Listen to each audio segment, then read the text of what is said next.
yo sentado solo, Sí. no. Bueno, ponte tú, Elena, ponte tú al lado si quieres. Se han determinado 4 cabezas de serie, que son los equipos que más debates han ganado ponderado por número de puntos, que son Derecho 2, cabeza de serie del grupo El Brocense, Plasencia 2, cabeza de serie del grupo Cicerón, Ciencias 2, cabeza de serie del grupo Demóstenes y Agrarias 1, cabeza de serie del grupo Churchill. 4 grupos donde va a haber una combinación que se ha establecido de la siguiente forma.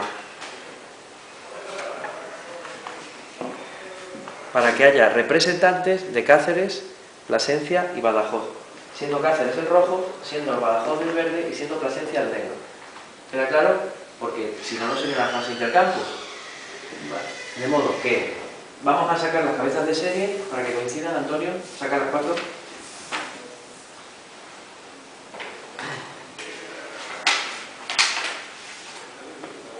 Ya vamos a cortar un poco para no... Derecho 2, Ciencias 2, Agrarias 1,